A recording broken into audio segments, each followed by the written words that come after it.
Testing, can everybody online hear us?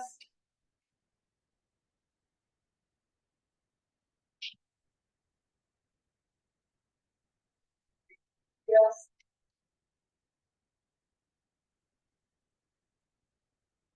Steve, can you hear us?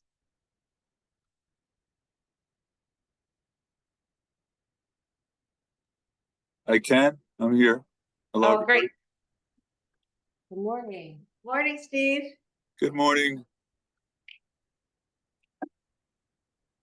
I was so sure you'd be here.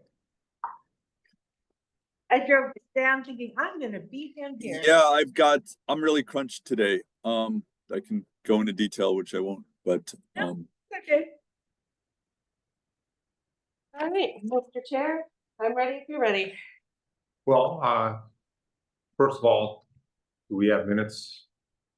Yes. But would you like to do roll call attendance first? Yeah. Okay. Yeah. Jerry, I'm here. Jerry Heisler. Robert, I'm here. Aaron, I believe is absent. Greg, Here. Yeah, Fred, Greg and Fred. Steve, here. Matt. He just stepped out, but he is in the building, and Mimi. Yeah. Okay, so we have 7 out of 8 members present. We do have a quorum. Great. Okay, and then Before I do the minutes, what are you looking to have done today? I am looking to have recommendations that have been approved by a majority vote of the people present at this meeting today. That will then get shared with the full task force on Thursday. Last week, we had our first subcommittee report out to the full task force. The Finance and Development Subcommittee presented. They had 18 recommendations. That's a lot. I would argue too many. And then the Community Focus Group Subcommittee had presented their recommendations. They had 6, which is a much more manageable number. But I do want to stress that the task force members are interested first and foremost in recommendations that would address barriers to production. We're trying to be very faithful to the broader charge of the task force. And so Jerry, I know you had sent the draft PDF. I'm wondering, do you have a version of it in Word that we can? Not now, I don't. Okay. Not. Kristen's out right now, and Okay. that's why this got out late. She just came in for a minute yesterday and helped me out with it. But I'll get one to you. Okay. I mean, if necessary, I can pull up a Word document and just. No, I'll try to get it to you later today, if not tomorrow morning, first thing. Okay. I mean, if people want to change the wording of things that we're voting on, I just want to make sure people see what they're actually voting. We went through, and I'm just going to quickly review them again, and then ask for an overall endorsement. Make sure we're on with all the priority stuff that we talked about last week. But let me first go through the minutes that were provided. Does anybody have any changes in them? Gail moves for approval in the minutes. Second. All those in favor say aye. Aye. Any opposed? Any abstentions? Hearing none, the motion passed. Perfect. Thank you. So let me go through the list that we had last time, and I'm just going to read through it and try to come up. You have a couple blanks here. So 1.21 wraparound services I have is a low priority. I have it as a high priority. Thank you. I have a, Anybody have any different thought on that? Low priority. For me, it's a high priority, but.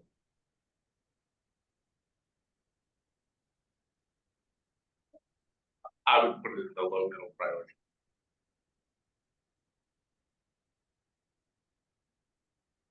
Robert? Yeah, and I think for this one, some of the priority would then reference back to what some of the other improvements would be because, or some recommendations. So I feel like the wraparound services could be, I mean, I think this is comparable to some of the other recommendations. Part of the problem is it's I think the view for me, just expanding production, to expand production, we have to be able to support the people in there. And if you don't do that, it's not a sustainable product. I'll say it's not no priority, it's just, my focus is the specifics that we could actually get out there that might actually now increase supply. That's what I'm thinking. That's my perspective. Not no, just not a high priority for driving supply. Well, to me, supply is also maintaining. I supply. hear you, I hear you. Yeah, we have to support those people, which aren't being supported at all. So where does the committee stand on it? Steve? Now, did I hear Caitlin Wright saying that the priority should be on barriers to production for these recommendations? Yes. Okay, Yes. I would need to, I mean, you know, I agree with the intent here. I think we would need to establish some kind of a connection between wraparound services and as addressing barriers to production, and I'm not seeing that.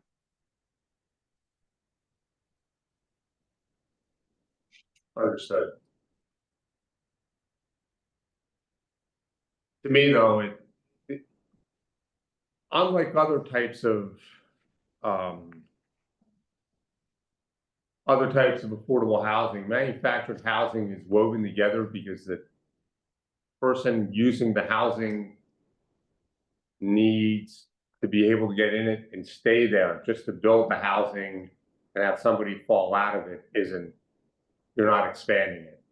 If this were me, this is also like, as we get into this and we say, hey, if the home improvement grants are high priority, or if we get into the voucher program, then I think the intent of the wraparound services could change if there's these high priority items that we want to then have kind of an informational packet or meeting surrounding. So I feel like this one may be one we want to skip and wait till the end and see what our other recommendations We are. can do that. And because honestly, if we do have all these things that then need to be informational needs to get out there, then maybe this does become a higher priority and we incorporate some of the other priorities in there. I don't know, that's, to me, I felt like this overlapped and touched on a lot of the other items. I agree with you. So I think that one we skip and come back. Well, do you want to, then let's skip down a little bit and look at 1.14 then, and go back to that section, because most of the ones in that section are, well, that's not the case. What about home improvement grants? Same problem? Yeah, I'm saying no. And the reason I'm saying no is not that it's not needed, but because the fact that the lot rent is such that the person may not even be able to stay in that home once the grants have been used and they can't afford the lot rent, they're leaving. Now, that means that someone else is going to benefit from the house. It may not be the original owner of the house. And that's the whole problem with leased land at this particular point. The ground rent is a gamble. So no matter whether you paid $1,000 for the home or $100,000 for the home, you still may not be able to stay in that home. So giving a grant for to improve the home, which is a terrific idea. If you own the home and you own the land, because there's a better chance that you're going to stay there and benefit from it. There's no guarantee that a person who is on leased land can do that. And I think from what Caitlin has said, if we're looking at where the advances come with manufactured home in fee, in zoning, in having those communities to be able to be developed and to infill, so that if you're giving a grant for that home, it works better and for a long time, and benefits the affordability of the home. Right now, anything dealing with leased land, because the market rent is a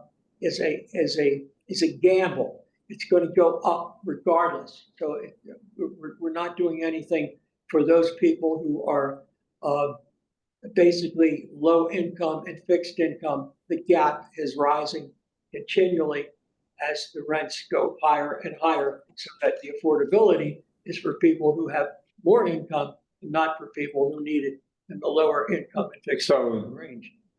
So that, in that case, I'm hearing it's not a priority. Yeah, to me, it's not a priority. What about anybody else? I mean, I would give this, I mean, to me, preserving existing manufactured housing stock is basically the same as production. I mean, if you keep an already existing one online, that's the same as, then that's the less need to produce additional new production. So, and I would think we can have, part of the legislation could potentially address concerns about displacing the resident if the residence was upgraded. I mean, I would give this a higher priority. So Steve, in answering the question for 1.21, the one above, that's my theory for it. You provide wraparound services, you're preserving existing people in place. And that's what I was going for when I wrote these supplemental, or what I would call administrative sustainability processes. Because right now, affordable housing in the state of Delaware that is fee simple does have access to HUD grants and state grants, where manufactured housing is cut out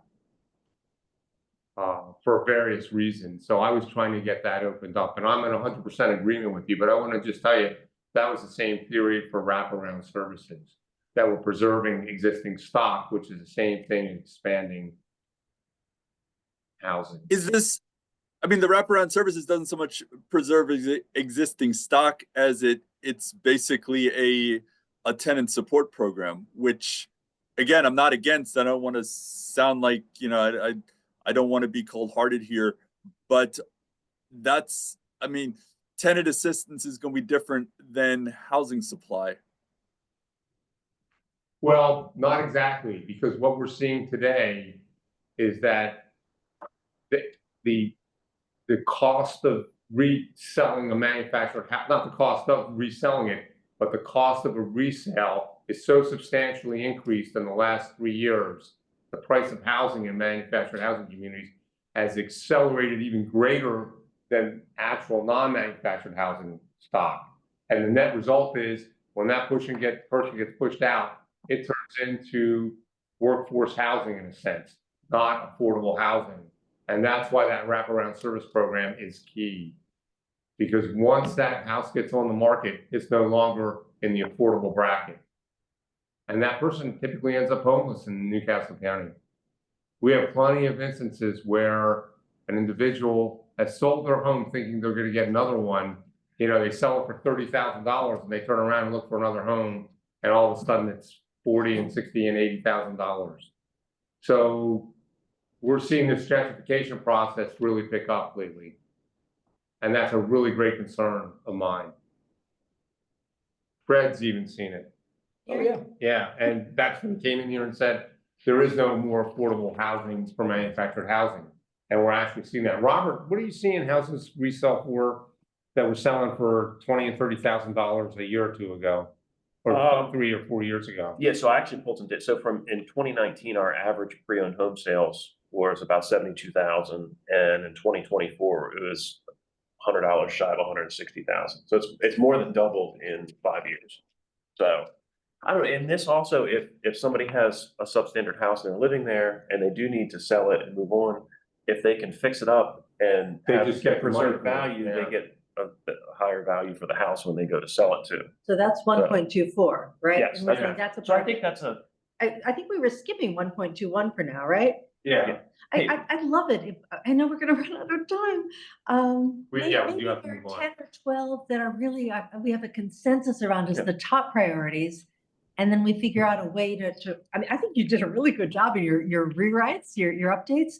Maybe we have that, a second category, because for me, it's zoning. Yeah, I understand that, Mhm. Amy. But part of the problem is, and I don't, it's really hard to articulate. Manufactured housing is not a clear, easy, just expand zoning through there. I know. Because I there's so really many don't know. contingent aspects to it if you don't support the tenants, you don't modify rent control, you don't increase entitlements, you don't do 6 other things. If we don't get those all on the plate, it just isn't gonna happen.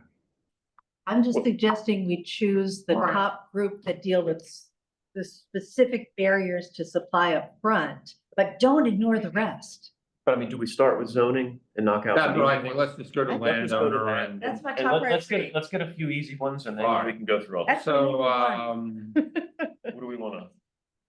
Which let me appendix? get to, let Is me that- find them. Is that real quick. appendix C out of your packet? I lost No, it. no, it'd be, Yeah. you go to second page, of this sheet. You guys have this sheet at all?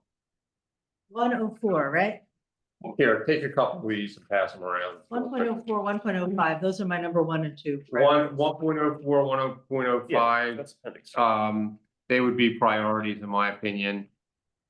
Well, that's a start. The other problem is gonna be the rent control piece, which is 1.12. And 1.113. 1. Yeah, I think like your appendix C, I think we should run through that one to start with. But I think those are the ones that we Right. agree on easy. Well, it's appendix B and appendix C both. So those first two, Yeah, why don't we start with C though? we're all in agreement, right? 1.4 would be zoning Yep. Yep. regulations. So And those- Yep. 1.16 is just doing engineering instead of zoning. Then traffic impact study would be 1.06. And 1.19 is the exemption from voluntary school assessment. So 1.06, Mhm. that's.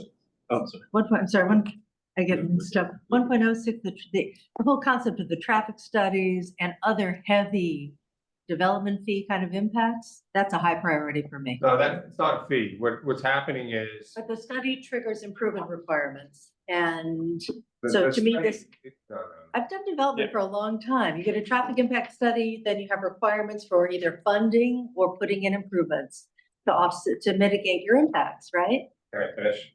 Sure. The traffic impact studies are actually an exclusionary practice to prevent development. It's not, has nothing to do with fees. Because I cannot do a fee in lieu of to develop my property, unlike a voluntary school assessment. It actually prevents development. There's no way in some cases for you actually to make the improvements because the right of way is not there. Or you would have to improve 3 or 4 miles of road. What I'm saying is this is a priority for me. Correct. Whatever, wherever, how we phrase this, Yeah, I this is think a we're all- high priority All for right, me. I'm just saying, it's not, We disagree on how we're talking about it, Yeah. but we both see it as a priority, Correct. right? yes. So I think we can set this down. Okay, 105, I prefer, basically not in fee. I think that zoning for manufactured housing should be considered just as it would be any type of real estate that you're bringing it in. And I definitely think that is an A priority, number 1, for zoning regulations to treat them as real estate, not as something different animal. I prefer in fee as opposed to lease land because of the gamble that the rents basically are affected. The second, zoning regulations definitely for infill should be an A priority, be able to put a manufactured home there, because this is what Caitlin has said, we're looking for expansion for housing. So if you can put that house in, it's gonna cost you less than building an instinct. You can also get it faster, quicker, and have it. It has to fit within the decor, I think, of that particular neighborhood so that it doesn't look so different that it is not compatible and affect the values of the other homes. The second thing, when we go into engineering, we have to have a 10-year master plan for, the state requires it, for zoning. And everything has to fit into that. To say, take that out is definitely in defiance of that master plan that each municipality has to have. The city of Dover has to have that. So you cannot ignore that and just by putting in an engineering plan, it has to fit into zoning. Zoning has to be adjusted to put in for manufactured housing. Traffic, basically, again, politically, this is a very high volatile thing for local government. When the traffic gets so bad and DelDOT is not working with you to put up a traffic light so the traffic can get in and out of a particular place, you have a problem. And we run into it continually in the city of Dover, where you have developments that are going up. DelDOT is not far enough in advancing the plans for traffic. Traffic has to be configured into it in the process. So, and I've dealt with this very directly with Leipzig Road and what's happening with the new apartment complex that's going up to 216 apartments, exactly where things like NASCAR are happening, what have you. So it has to be something that has to factor in. I don't think it's going to, I think it's going to get resistance from all you municipalities who have to face this on a daily basis when their constituents say, I cannot wait. I have to wait 3 and 4 or 5 cycles in order to be able to get out, in order to get to work. That becomes a problem. So I don't think you could just automatically say, we're going to wipe that out. Zoning laws are set up to create exclusionary zones. And the whole purpose of what we drafted here is to allow people to put higher density housing on available land to create affordable housing. You cannot do manufactured housing unless you can get the density. And that's why we want to address it this way. I think it comes into that area of zoning for it, because that's basically what I've said. It should be there. It should not be considered as something different. And just as the city, when we're working with our master plan to renaissance of the downtown area, we went up. The limit was 6 stories. We went up to 10 stories in order to have that additional time. I think this is where it has to play out. I don't think we can override what zoning exists based on what the state requires the city to do. So if you're going to change it, then change it in the zoning area to permit this to happen. The problem is we'll never get affordable housing if you go by the zoning districts. Because in Newcastle County, at least, the maximum density, effective maximum density is 4 or 5 per acre. It's not 10 or 20. And a mobile home park is only going to get a gross of about 5, maybe 5.5 per acre to begin with. But when you look at housing, if you were to go to smaller units of manufactured housing and try to get 10 per acre, there's no zoning district that allows it in Newcastle County, and that's part of the problem. And then down in Sussex, you don't really rezone it for manufactured housing. You have to go through this special use exemption and get a conditional use. And so it's treated very differently than a rezoning like it would be a normal housing development.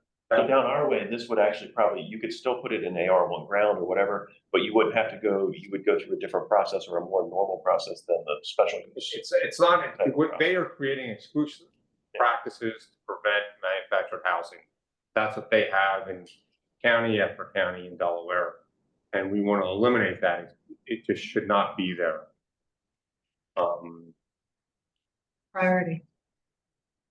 So how do you want to vote this as group or each individual one? Is everybody satisfied with all 105, 104, 116, 106, and 119 as being priorities? Anybody object to any one? And I'll note it on there. The Well, exemption, I'm saying no to 116 and 106. All right, there's one no to 106 and what? 106, 116. 116, the only change I would make is that it has to be you can't have it on a septic system, public sewer, public water. I said it had to be a private community septic system mandated by the state. I would still say it has to be, I would not have the word septic. It would be sewer. But Community septic. I So, still, I don't, all right. that's still, to me, is an issue. All right. You want to drive everyone to public infrastructure. I would think you would have to. Yeah. And that would eliminate, I mean, Yeah. Fred's seen the community septic issues we've had in some other communities. Well, I think we can address that if we got the right laws on the books. That's what I'm trying to do. You're just suggesting adding some wording, Yeah. Robert? Yeah, that's all. That makes sense. Well, I'm just gonna note on there was one objection related to, If you, that's fine Septic. with me. Other than that, I think it's good. and so what are your objections, Fred? Basically, I think this falls under the municipality, whether you like it or not. All right. I think engineering is based on the needs of under state required master plan. And it falls under the municipality or the government entity that has to file it. And the impact study, again, is realistic, you have to have it. And to have a report by DelDOT in terms of what you need for the egress, the movement of people. Just can't have a traffic light. And it's worse in certain places down in Sussex than it is up here. But it is a realistic thing. How do you get people in and out of their community at a reasonable? Nobody's saying they wouldn't do that engineering study, but there wouldn't be. No, basically, it has to basically be there. We know that it's needed. And when you go with the MPO and try to figure out what it's going to do, how long it basically even takes to get them to look at what the traffic situation is. I foresee a tremendous problem in terms of traffic at the bottleneck at Route 13 and Leipzig Road because of 216 apartments that are going up there that I did not object to because we need housing. And then when I see the events that are happening at NASCAR, all the events that are happening at NASCAR, Gift of Lights, the NASCAR events, the concerts that go on where Firefly used to be, and what the traffic is going to be just to get in and out of that. I have to basically been banging the drums for the MPO to get it onto the DelDOT study map. Now, if you just say, okay, we're not going to look at traffic, you've got a political problem that you're going to be hammered by every single representative of the city and counties. We're going to say, hey, wait a minute, my people are complaining bitterly. You have all this traffic that you've developed in a smaller area because you have a greater density. The whole thing falls upon itself. It has to have the same thing. You have to take a look at it and realistically to see how these people are going to get in or getting out, or because they're going to be cussing the hell out of lease land housing, well, not lease land housing, but manufactured housing in a smaller plot of land. And it basically, you have to take it into consideration. It's just not the land and the people in it. How are they going to get out to work? How are they going to get back to work? And what are the problems that they're going to face in getting With the traffic, and groceries and everything else? what if we just narrow it to off-site improvements? Because if it's entrances or things that are Entrances along, you still have to do. you still have to do that. So I mean, if we're talking about We are talking about, ingress and egress to the community, No, this we're not- doesn't affect that. We're talking about the we're off-site, talking about like the traffic the impact intersection studies. that's 6 miles away that Right. just barely failed because of, whatever traffic count, and now you have to spend $3 million. That's exactly what we're So I talking mean, I think it's really, if we address just the off-site concerns and we're still dealing with the immediate entrance improvements and things associated with that parcel, I think that alleviates a lot of your concern, I would But think. basically, you still have to, somewhere along the line, you're still going to run into your locals. And the locals are going to say to you, wait a minute, what's the impact? What is it going to mean to us? Because So, Fred, the problem is, if we're, two things, you can put the affordable housing in two places, outside the city limits or inside the city limits, where the infrastructure is. So if we put it inside the city inside the city, services in the city, you're gonna have more demand, which means more conflicts with people that live there. Those are the only two alternatives, the two choices.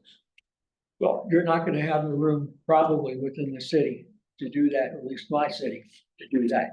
But even if you're on the outside, and I know you have problems down there, because I read the story about plantation and whatever.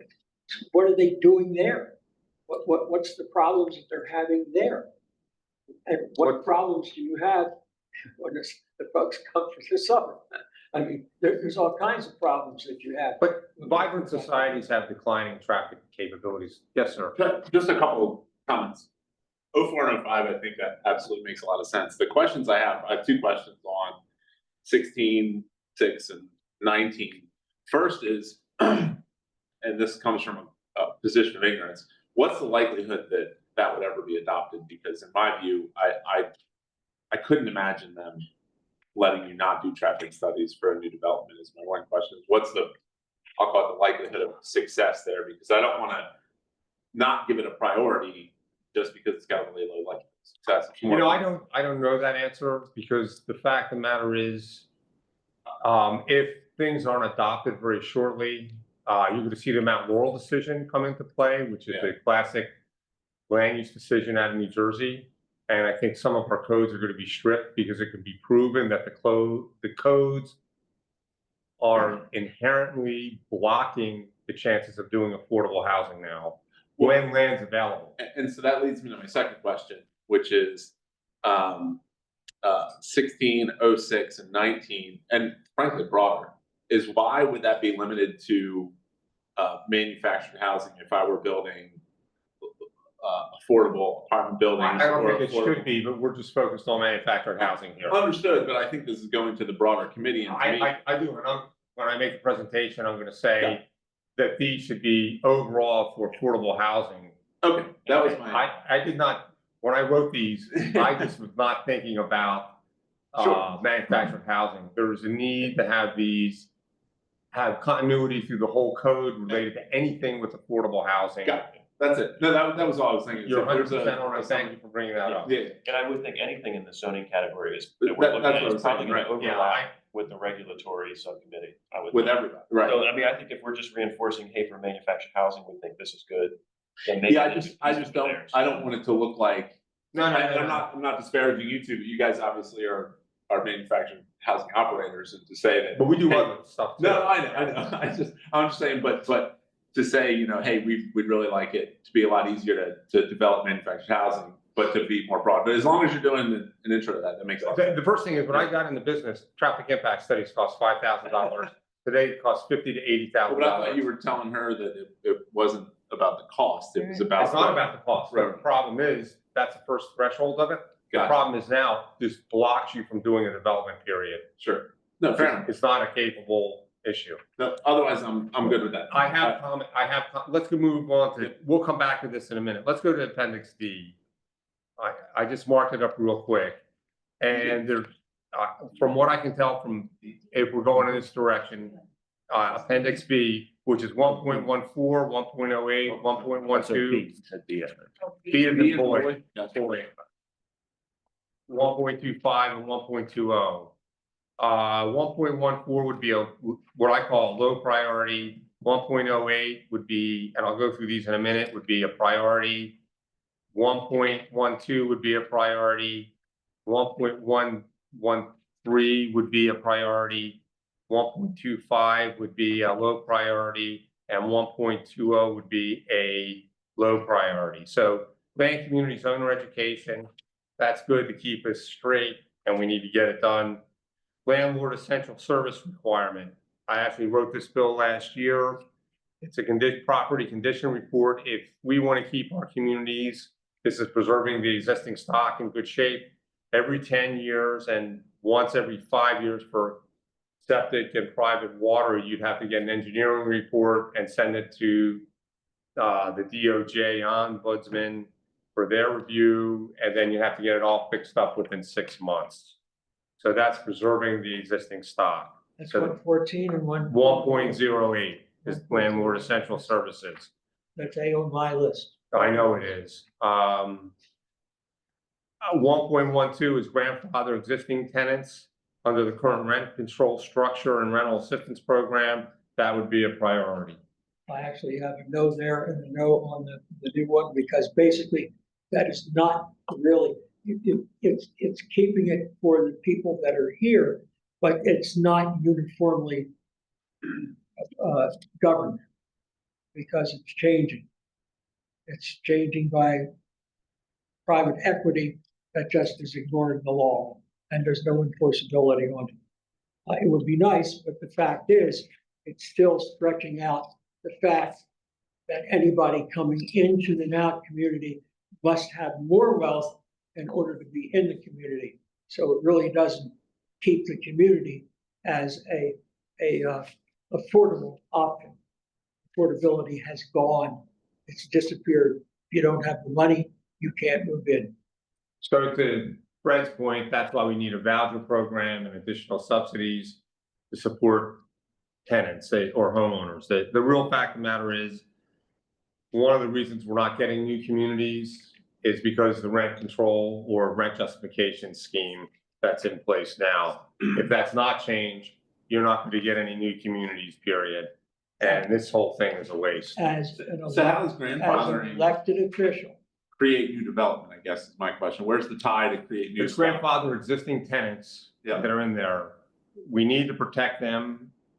And I think that's just part of the issue. Okay, The real fact of the matter is, in a normal market, there's approximately Robert and I have seen this through years, a 10 to 20% turnover of the units in manufactured housing. So that may mean the same unit may turn over 4 times within a 10-year period, and another person may stay there for 30 years. Doesn't mean every unit turns over that quickly, but we have somewhere between 10 to 20% turnover a year. So that would allow us the freedom to keep rents at market, which we would then be able to sustain the community. The real question is, if this doesn't get changed, we're not going to get any new communities. That's just a fact. And you'll have continued closure in communities, as Greg stated. You know what you said, you had 10, over the last 10 years, you had 14, I guess. So that will only increase over time as the differential between the current rents in the communities versus what the market rent is. As that spread gets bigger and bigger, landlords have incentives to convert the communities to other uses. Crucial but isn't point. the charge really more to create a new rent structure going forward to create development versus saying lock in what we have? Again, I'm trying to think about adding, you're saying it's a very. We've gone through now 2 iterations of rent structures and now a 3rd one. Sure. And the real fact is no one will ever be satisfied. Sure.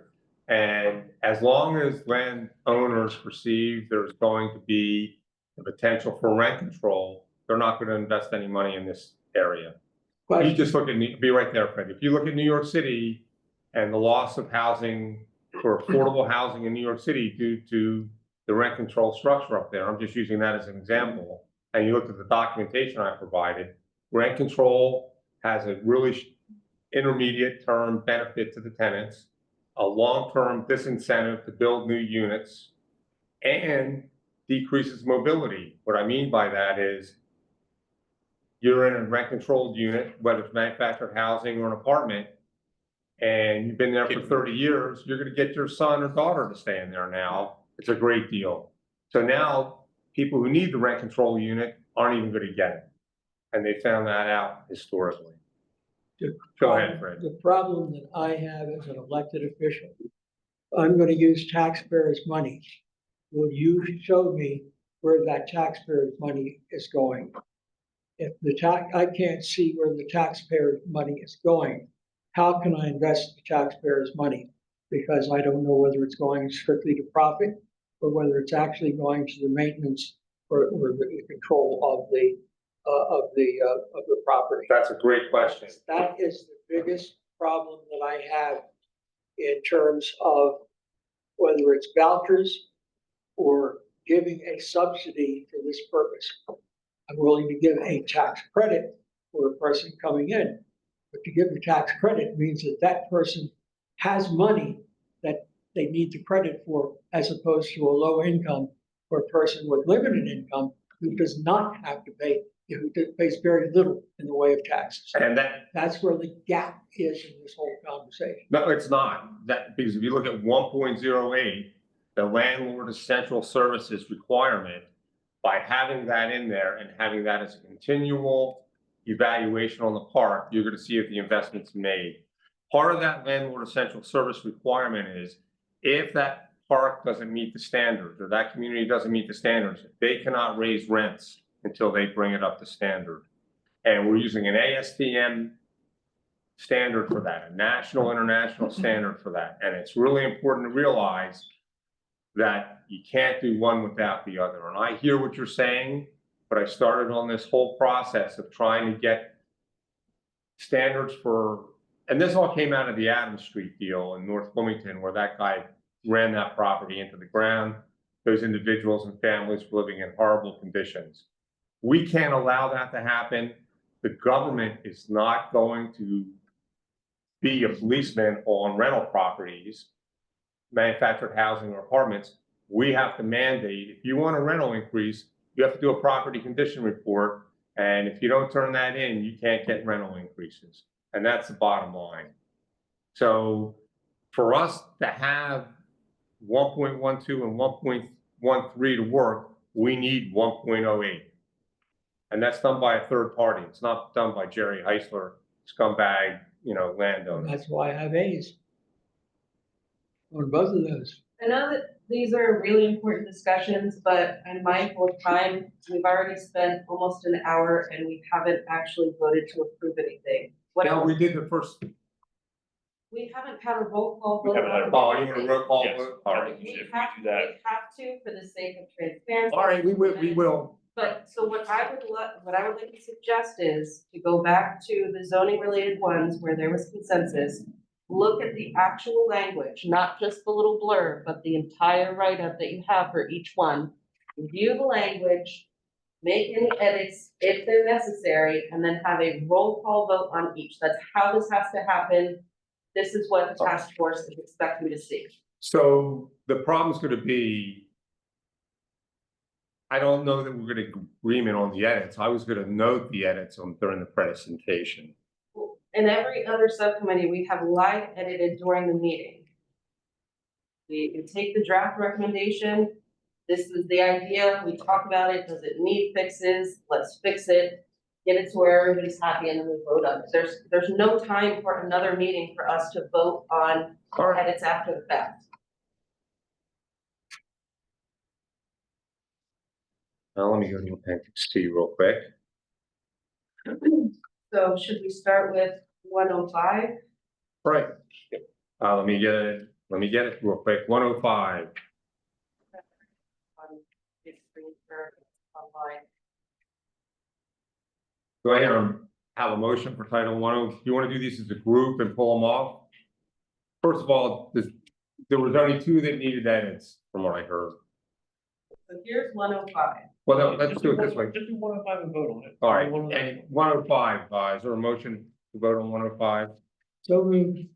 Second, Second, All right, well, let me catch up. I like to call the roll, but I'm not gonna do a roll call. Do we need to do a roll call? Yes, so 105 was a motion by Fred, seconded by Mimi. Okay, Jared. Yes. Fred. Yes. Right, Yes. Matt, Yes.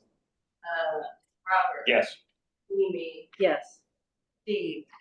Yes, Okay, we have 7 yes, 1 absent, motion passed.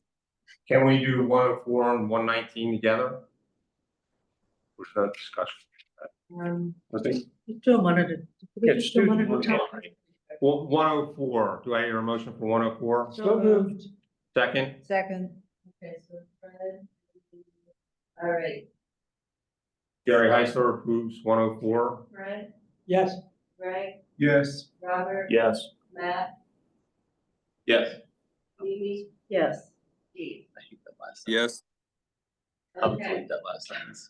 7 yes, 1 absent. 116. Let me Oh. scroll for folks online. Catch up.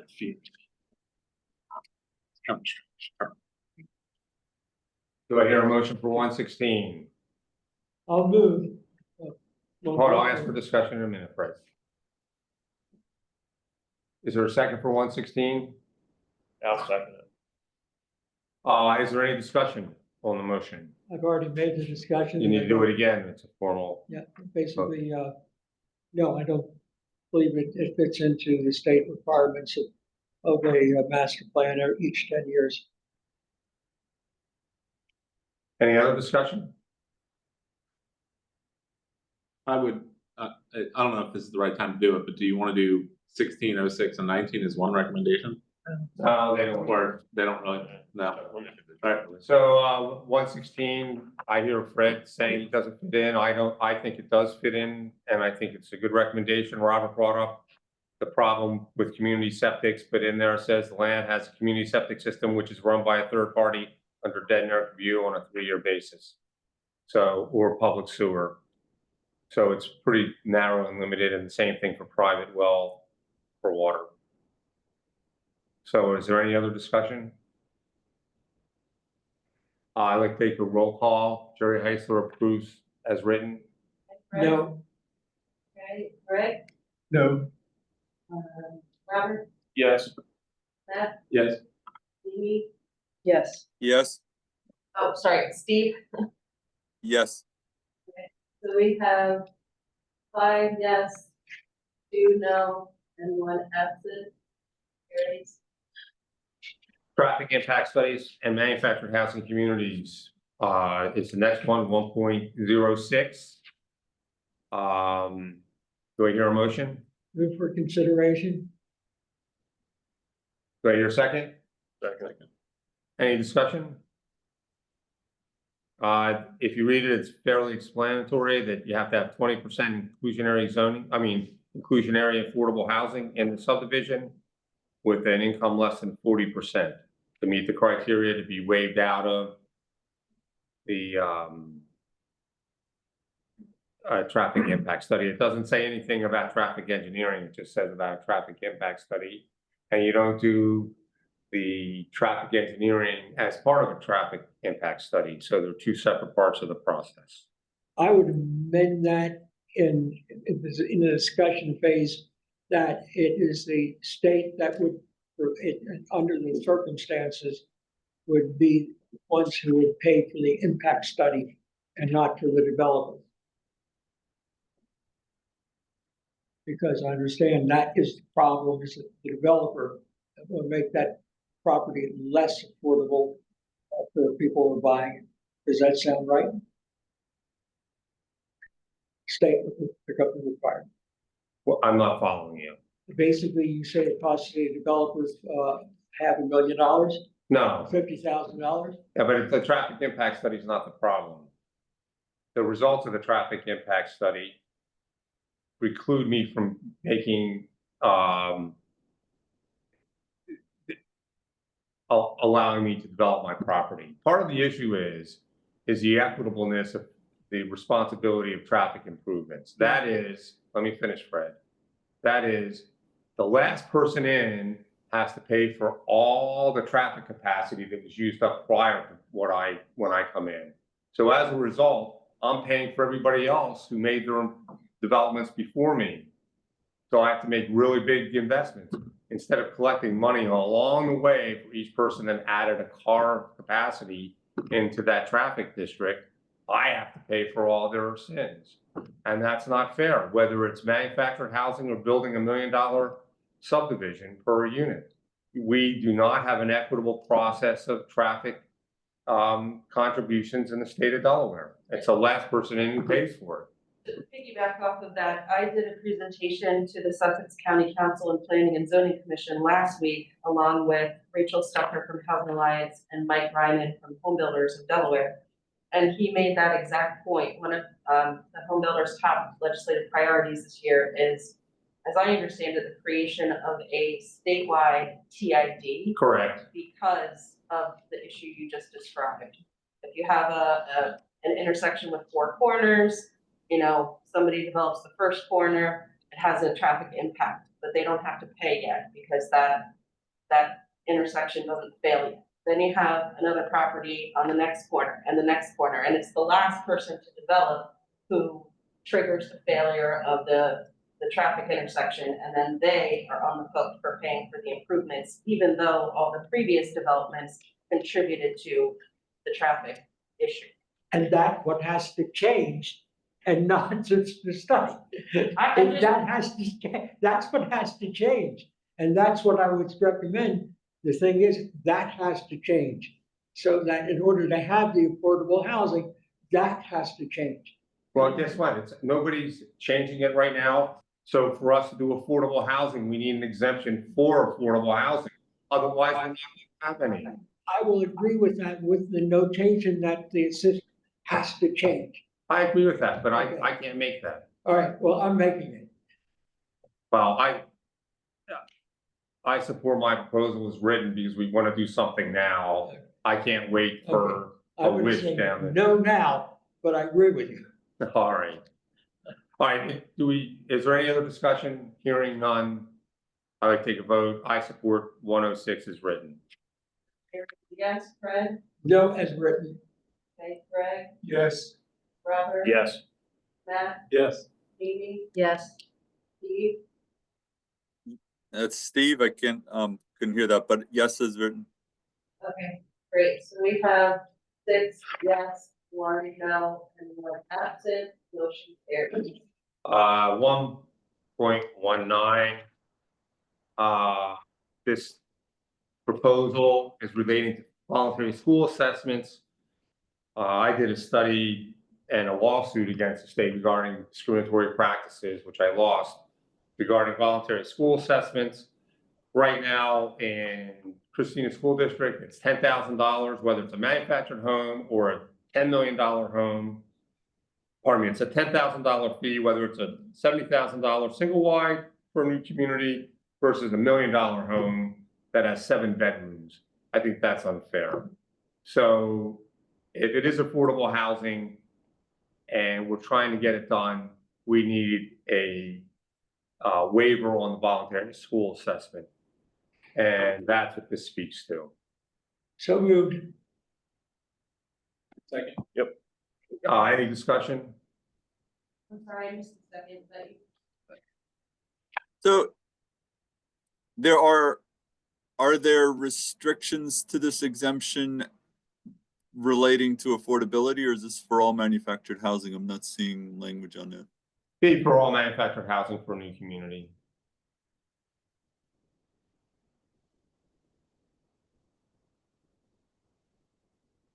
Only in Sussex County are we seeing more expensive manufactured housing. And I think you're only seeing what, $250,000, $350,000 homes. You're not seeing the actual home itself, not the lot. What are you seeing, Robert? Yeah, I mean, 250 to 500. Yeah. But mean, I- generally, that's not a school, that's a second home too, Steve, but. We also don't have assessments like this. Yeah, it's only Newcastle County that has a voluntary school assessment.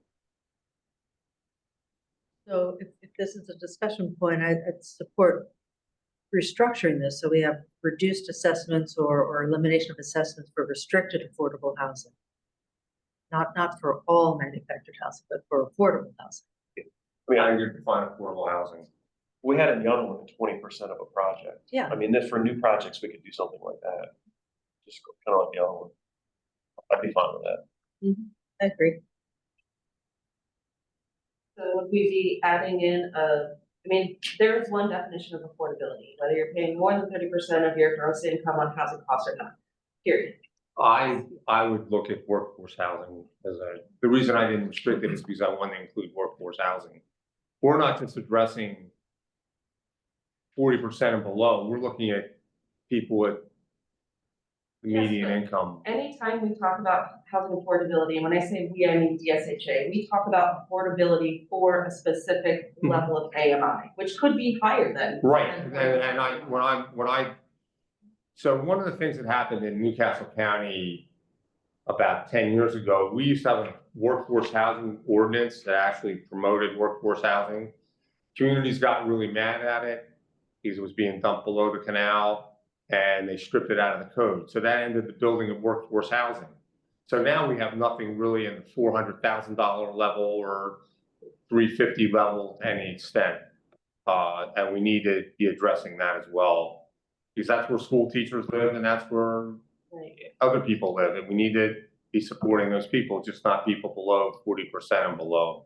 Right, I could go on a whole tangent about my feelings of workforce housing, how it's used, how it's actually defined. I don't want to take people's time. My recommendation would be, if people want to pass this recommendation, but make it specific to affordable housing, then we need to say the minimum threshold number of units or percentage of units that have to be affordable, and affordable for households at what level of income? Are we doing up to 80% AMI? Are we doing up to 100% AMI? I was gonna We have go, to choose I would something. suggest 120% of AMI and at least 20% of the subdivision. I propose 20% at 80% of AMI. We have two, both 20% thresholds, we've got 80, we've got 120. I like 80. That's a pretty low number. Yeah, 40 in the traffic impact study, so That's because because I'm looking, I know, just. this happens to be a voluntary school assessment, that's why, that's why I'm trying to. You have to remember, think of it a little bit differently. If I have a $10,000 fee on a $200,000 home or a $100,000 home, that's a large percentage. Or if I have a $700,000 home and I have a $10,000 fee, that's a very small percentage. Or we could combine the two. You could say no fee below 80 and half fee between 80 and 120. I mean, No, that's, you know, do if that. it's a flat rate, I I'd do mean, that. there's I don't know. The problem is the AMIs are different in two different areas of the state. In Sussex County, the AMIs are substantially lower. But yet land costs are substantially significant. I just, from my perspective, is what is it where that I feel comfortable trying to incentivize? And for me, that has an affordability component to it. For me, it's 80%. We could find a middle ground in there, but there has to be. Again, the a cap. issue is But it's okay. I mean, you can just call the vote if you want. I can, all of them. So can, What? we would need What are we a voting on? What do you motion. want to vote on? We need a motion to amend the language, right? So right now it reads, you know, not looking at the title, looking at what is the nature of the proposed legislation. This is how it currently reads. Given the fact that manufactured housing is an exceptionally low cost production source of housing, if the residence is a primary home and in a new park, it would be exempt from the voluntary school assessment. So are we striking manufactured housing? Like, how are we updating this to include the affordability threshold? I was just gonna have manufactured housing is exempt from it because it's a low cost. Whether it's somebody's at the 80% AMI or 100% AMI, their cost in housing isn't gonna shift that much. Because the interest rates for them to borrow money are gonna determine how much house they can buy. They're not. That's right. Like, so that's what you wrote. I thought, based on the discussion, people wanted to swap out manufactured housing for affordable.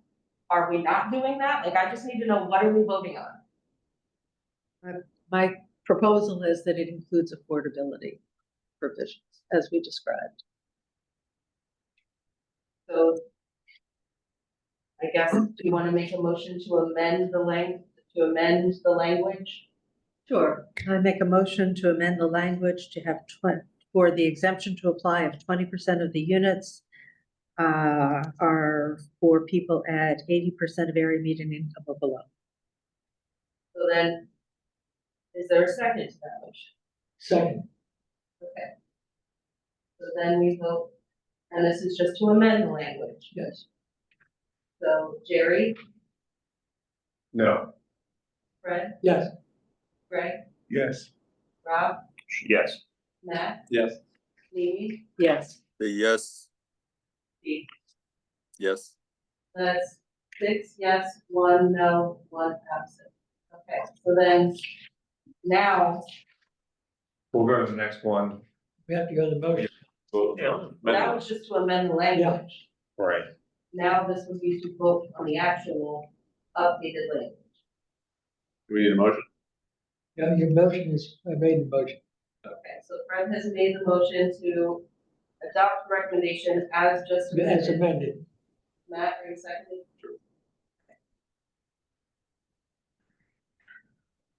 Jerry? Abstain. Yes. You're getting ahead of me. Fred? Yes. Yes. Greg? Yes. Rob? Yes. Matt? Yes. Me? Yes. Steve? Yes. So that's 6 yes, 1 abstention. It passed. Okay, next one. 114. Trying to find it. Oh, and B, right? Hey, we're gonna be-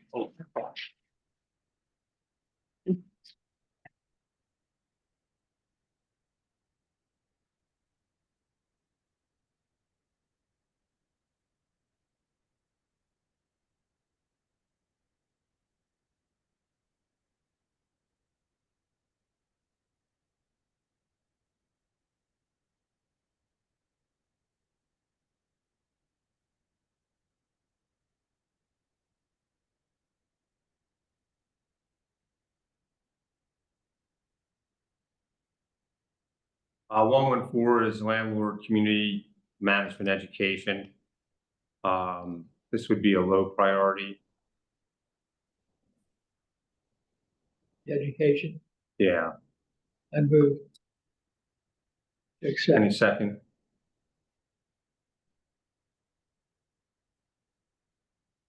Second. Second, Lynn. Okay. All right, Jerry? Or, Aye. sorry, Is there any discussion? The only thing I would say is, instead of the once a year refresher, even like manufactured housing installation, it's at least every other year. I was just, So- my idea would they just get on and have a video thing, 15 or 20 minutes, nothing more than that. As long as there's some provisions around it. Yeah. It was not meant to be, you go for an all-day conference that you and I talk about nothing. I approve. Support Okay, it. so Jerry, yes, Fred, Yes. Greg, Yes. Rob, Yes. Matt, Yes. Mimi, Yes. Steve. Yes. Okay, we have 7 yes, 1 absent. Landlord essential services 108. So moved. Any seconds? Second.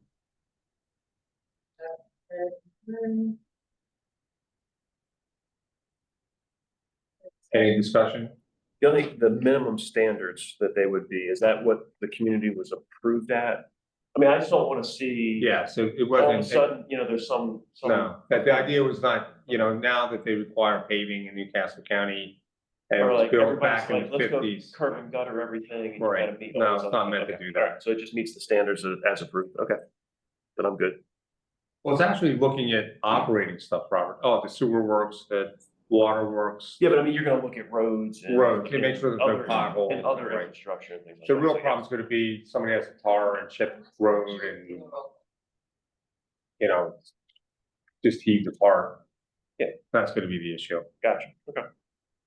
Question of clarification, because on the language itself, I'm supportive of the concept, the language itself, I'm looking at A, is it the inability of any community inhabitability shall include such community being in structural, or is it the The inability? inhabitability of any to- manufactured housing community shall include such communities being in the structural condition and the providing a tenant access to potable water and other utilities with existing connections. So it's if they don't do that, right? Correct. So is it missing the word not, community not being in structural condition and then providing? a Shall tenant? include, it shall include such communities being in structural conditions. We're not, this was a proposed law, it hadn't been drafted. It had been drafted, but not vetted through the process. Shouldn't it be the habitability, not the inhabitability? The inhabitability of any manufacturer shall include, all right, Yeah, it should be habit, yeah. it should be habitability. If you go, he's actually got detailed behind it. Next. It's like in red. Proposed law. I see, Both gotcha, law, yeah. okay. This is one that's more This is detailed. what than we're the talking about. Okay. Yeah. I hadn't scrolled that far. better. I have a question. So right now in the, reason lot rent, if the landlord doesn't have a violation in the last more than 15 days in the previous 12 months, Mhm. I certify rent increase. If he does, I can't certify rent increases. It's almost similar in line, the DOJ doesn't have anything to do with it, goes directly to Denver. And the landlord has certified that they've not had any violations lasting more than 15 days or the last 12 months. And I think it was 7013, which passed Mhm. about 2 years ago. Last year. How does that tie into this here about community state not being understanding? This way, this is another aspect to it. It doesn't invalidate that or So it's anything. not a violation. No, so I think this would go to the Department of Justice. They would work through correcting any issues. If they don't correct them in time, then they would issue then a violation and then you can flag, then you send it to you. Okay. So you're not, I don't think you're the one dealing with the, No, it goes to Brian Ing's office. yeah, it goes to Brian, yeah, but eventually there's a final judgment with Brian Eng. It's either been fixed or it's not. And if it's not been fixed, it goes to you. Yes. They would notify I him and don't then. know if he it could- goes to him. No, I think Brian just issues a letter. You can't raise rents. But how would? Yeah, but he has to I certify had it certified rent increase. through the. Then he would be copied Then on it. yeah. So you would be at the end, yes. Yeah. That's the way I see it. All right, is there a motion on the table? So moved. As amended? Yes. Yeah. Like that, We're amended. it just, it said of inhabitability. We're not voting on the text here. Not What are we voting voting on the law itself. We're voting on just 108. Yeah. I just put that in as an example. That's all. Okay, so Fred had motion, I think Greg had already seconded Mhm. before the discussion. Yes, yes. So I think we can vote. Yep. Okay, Jim? Yes. Fred? Yes, Yes. Fred? Yes. Okay. And don't get out on me now, Rob, Yes. Mimi, Yes. Steve, Yes. and it looks like Matt has stepped out, so two absent. Motion passes. Six yes, two. 1.12.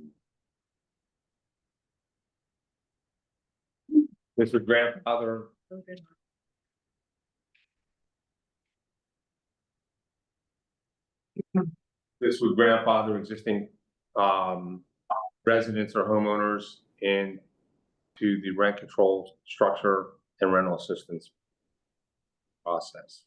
I'll move it for discussion. Any discussion?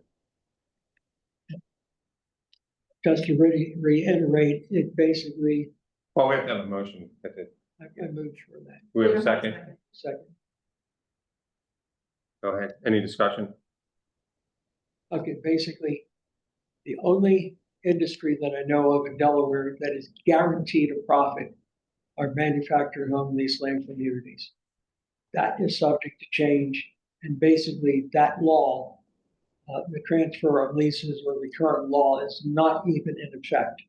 And my concern is that it does not help long run for affordable housing for people who are low income or fixed income. And I will vote no. Yeah, there's nothing about rent justification that guarantees us a profit. However, when you were talking about utilities are guaranteed a rate of return and profit. Those utilities are guaranteed a profit. Manufactured housing is not, and I view this as sustaining communities. When we've lost 14 in the past 10 years and 6,800 lots, I feel like something like this would sustain and keep manufactured housing together versus it being converted to mini storage or other types of uses that have a higher return.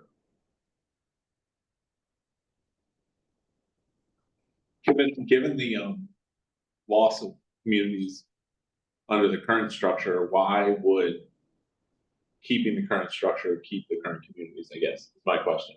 Right, you're telling me that you've lost communities over time under the current structure, or grandfathering, and why would that be helpful?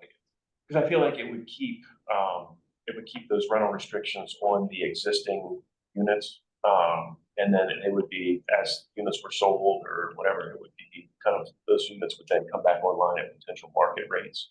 I just don't feel like you could say, hey, get rid of all of rent control now and not have protections for people that are there under those regulations. So I feel like this is a middle ground where it's a kind of a compromise between kind of not continuing the process of losing communities, but at the same time, not removing all regulation that then would probably could swing the other way and hurt people.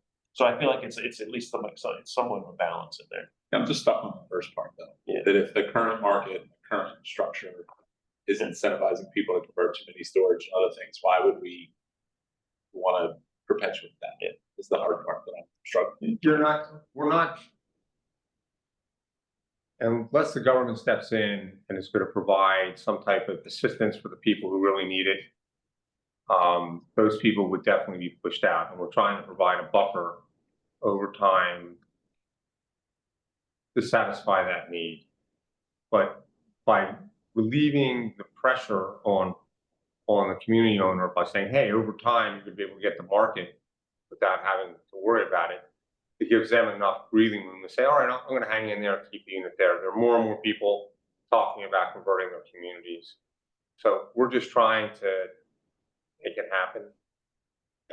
Well, I think I'm kind of pulling together now so that it is over time. It's a transition. It's a Right. transition piece. Over time, because it's really in grandfather the homeowners, the individual ones. Once they sell out, they're going to be under the new regime, Correct. whatever that may be. Correct. I think it's my understanding that leased land communities are no longer considered affordable housing. No, that's incorrect. Maybe they're no longer going to be directed towards 40% below median income, but they are affordable housing. There's two things going on here. We are providing a product for people that have substantially lower incomes or near poverty level. Those are the people that need protection. The government is not stepping in and doing it.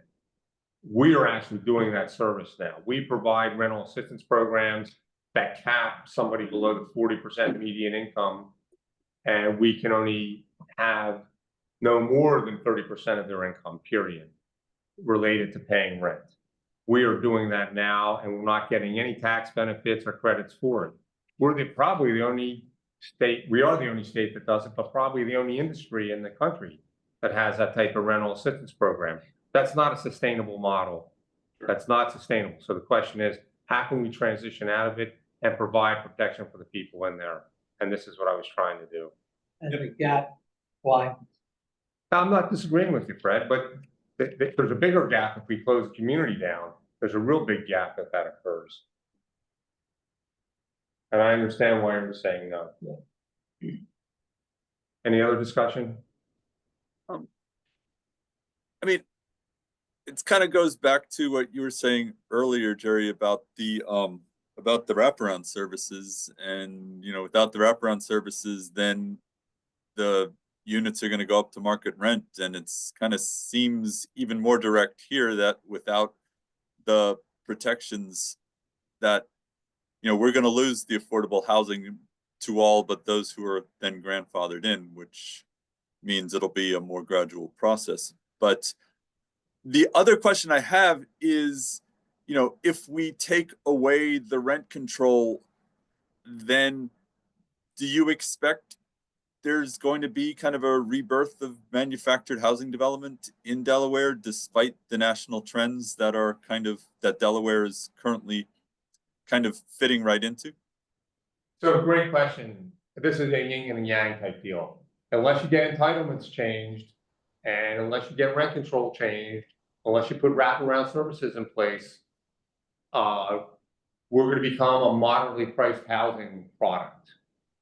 We need all three of these components together to make it rebirth for lower income levels. Now, there is going to be a rebirth in manufactured housing to some degree. I just don't know how land is going to work out and how some of these aspects, technical aspects for real estate development. There are less and less developers today. So I don't even know that all the effort we're putting in right now is gonna make that substantial of a difference for the whole housing committee. Because my generation of developers is predominantly retired. It's Robert he's really younger than me substantially. So, I mean, but there's not a lot of Roberts around, that's the problem. So you need that soft skill to make it happen. And we're not even talking about developers at all, who's gonna build this stuff. There's not that many of them around anymore. And since '08, the capital structure has changed for banks lending money for development. That's not as easy to find. So this is just not changing a couple of laws and saying, go do it, guys. There's more to it. So I'm really concerned that the holistic approach we're not taking is gonna lead us down a road where we have a couple of pieces of this puzzle put together, but not all of it. So I can't tell you it's gonna be a rebirth, but this is a good start if we get a lot of input in place.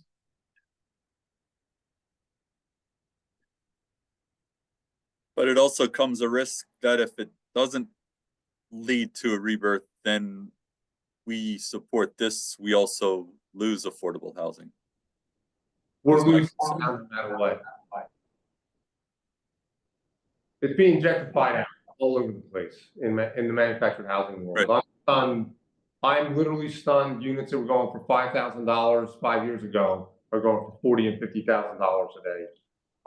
And Robert's seeing the same thing. The lower price units have just taken off dramatically.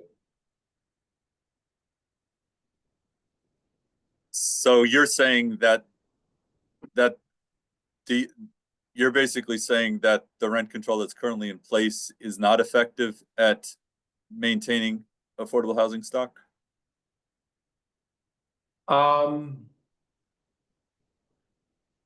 There's a real subtle issue going on here that, you know, a lot of people are making $100,000 as two-income earners today, so they can afford manufactured housing. But there's still a lot of people making $30,000 and $40,000 today. They can't afford to get in our communities because they're barely living. And that group is the one that we need to address. You know, when you start talking about those lower AMI areas, and that needs where we need to be with affordable housing, and we need a private-public strategy for that. And I addressed that in one of the laws, proposed laws here. That has to be a more developed process than just Jerry Heisler or Rob Tunnell putting up a park. That's a more complicated issue. And I think Mimi would agree with that. There's a bigger question here which we haven't addressed, and I try to address it. What is affordable and who's responsible for it? And we all are, and we have not really delved into that issue.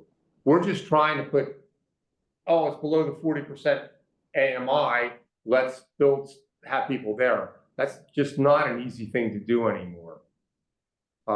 Those economics are really hard to make work for anybody, even for, you know, a $500 a month rental unit. I'm not even sure that works for, you know, 30% AMI anymore. So I think there's a bigger discussion here, and this committee's not having it, or the whole committee's not having it. It's something that we need to have. That's a public policy question that needs to be addressed. And giving Mimi the chance, would you agree with that, Mimi? Say it again, Steve, I'm sorry, He just was talking about this and said that you would agree with that as well, and I was just confirming that you would agree with what Jerry was saying. Earlier. Right, we need a broader discussion of how to incentivize affordable housing, including manufactured housing, for folks who are in the very low income ranges, right? 40%, 30%, absolutely, and I think you agree with that too, Steve. I think a couple of us, I think I'm a little less clear now about this particular provision. I thought it was some parks are covered, some parks aren't. No, they all are. And this, okay, so what, I'm sorry, tell me again what this would cover then. Basically, right now, everybody's under the rent control model law and a rent justification law. And for new people coming in the community, they would not have that law to protect them anymore. Nothing more than that. So if someone purchases an existing unit in an existing park, this gives those same provisions to the new resident of the No. park? It exempts No. them from the provisions. They no longer are under rent control and the landlord can raise rent to fit the market. That's what 112 says? This is what's happening in RHP communities. They're saying that anybody comes in, regardless of the law, that calls for the transfer of the lease in 7013, that's out, even though that's the law. And they're saying if you want to come into this community, it's going to cost you $850 per month, in addition to whatever you're paying in a chattel loan for the house that you purchase. You're excluding anybody who can afford that. Now, specifically, the law says 3.5% plus 0.5% of the CPIU. So currently that was 533. In the past 2 years, the amount was over 6% each year, going up, compounded. So it's not just 533. Next year, it's 533 plus.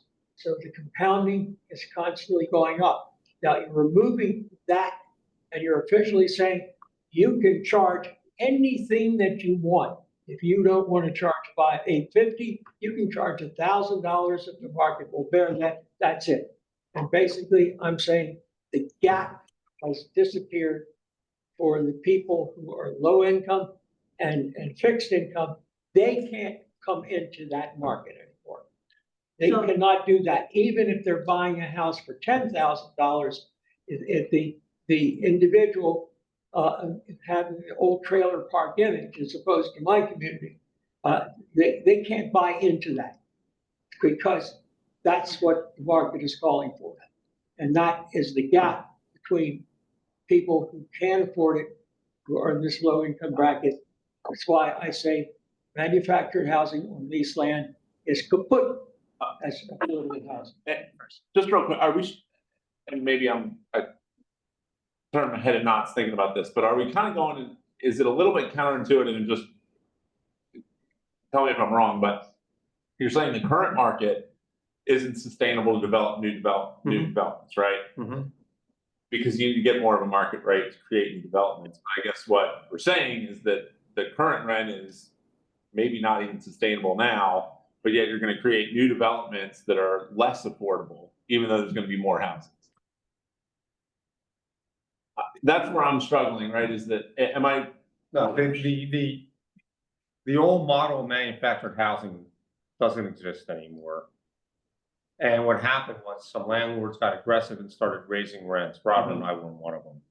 So they put in rent control Right. to balance that out and provide a neat little bit of equality in there and protection for the tenants.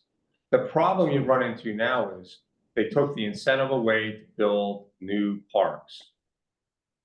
So now the question is, you want to increase production. The only way you're going to create any production, other than to build a park in 30 years, is by getting rid of rent control for at least new communities. And the other problem is, as you heard from Greg, we've had 14 parks in 10 years closed down. And a primary reason for that happening is the land could be used for better use because we're not at market conditions. So the issue you have to ask is, one, do you want to preserve the existing parks? And two, do you want to expand the industry? And I think it goes back to your earlier discussion where, and this is where we've run into the same issue with all this affordable housing discussion, is that the market, the difference between affordability and the cost to actually do anything. And that's why you need almost a government assistance. You need somebody to bridge that gap. Because your market, where you need to be, kind of, and I don't know the math, but I'm assuming it's going to take it out of the affordability rent. Exactly. Right. That's where I'm struggling. That's where kind of my counterintuitive. That's why, as Steve was saying, you need wraparound services, you need vouchers, you need all this stuff. Unless you have that, none of this is going to work. This is a multifaceted, multi-dimensional model, manufactured housing, and it's really the heart of the whole problem in affordable housing. Unless you get all these components to work, if you don't have vouchers, you're still not going to get it to work. If you don't have density, you're still not going to get it to work.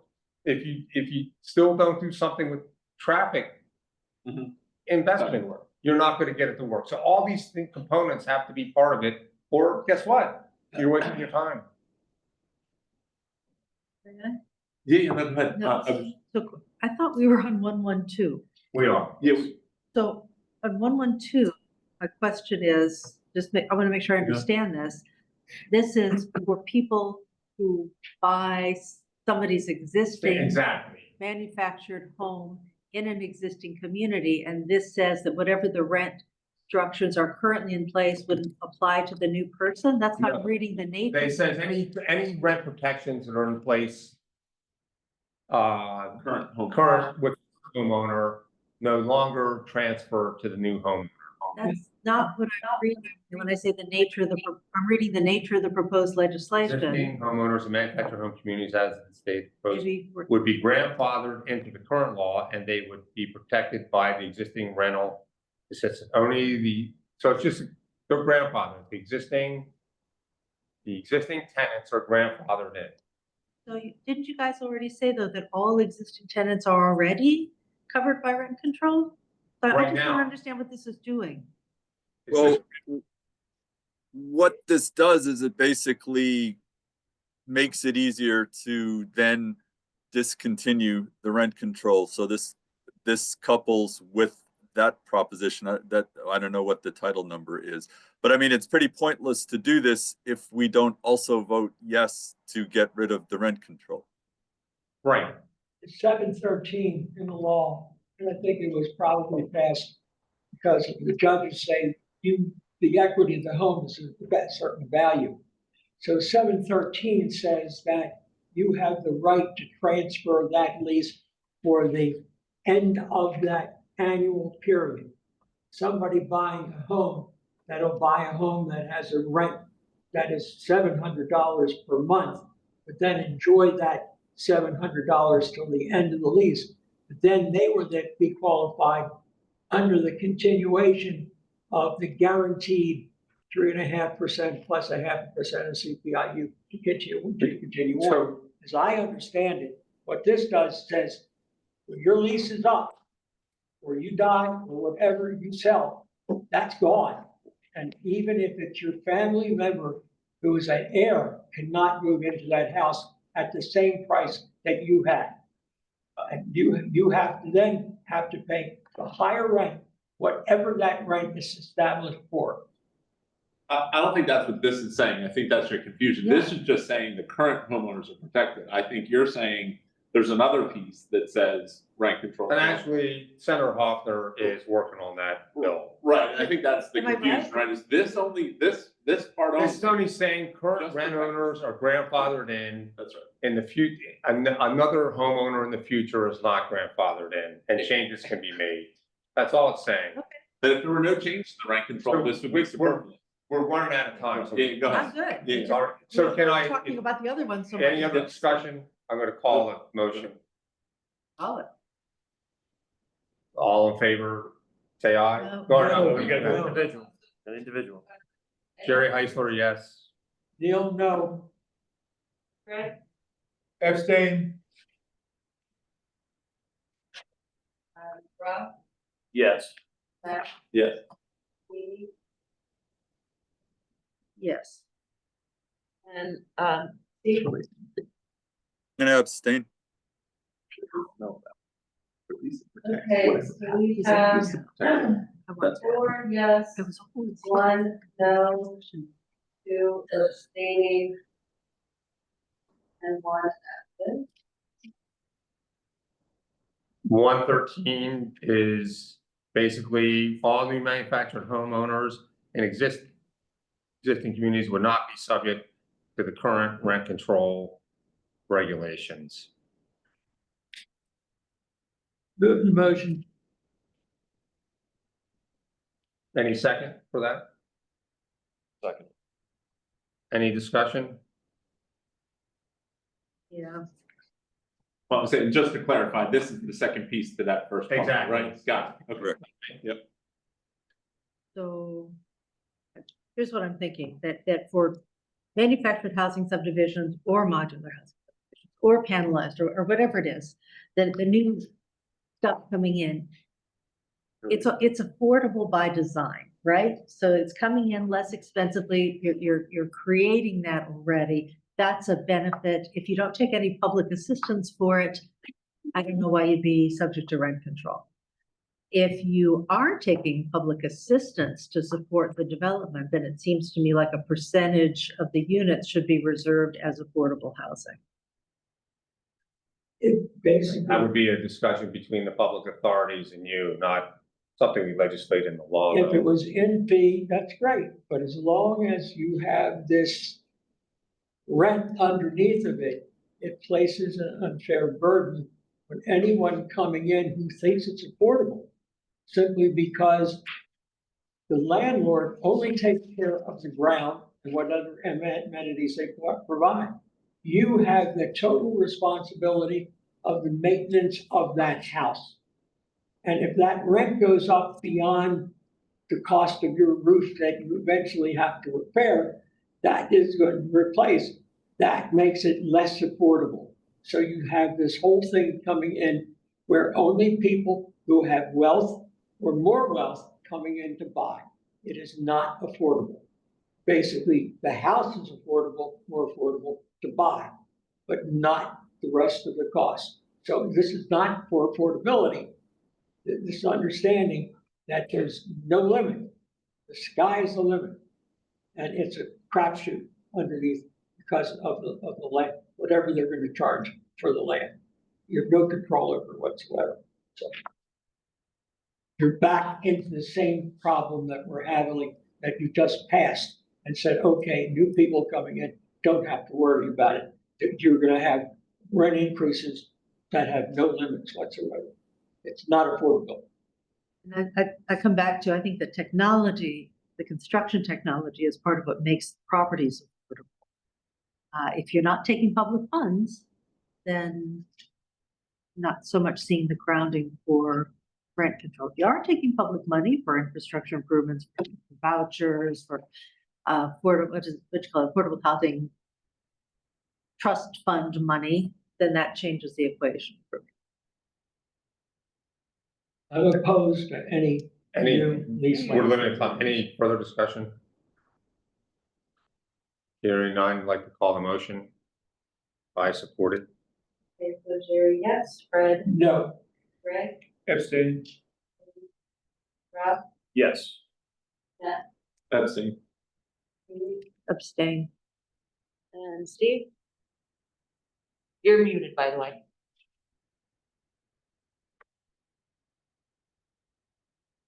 You're muted. Apologize for that. No. No. Okay, so we have 2 yes, 2 no, 3 abstaining, and 1 absent, so the motion does not carry.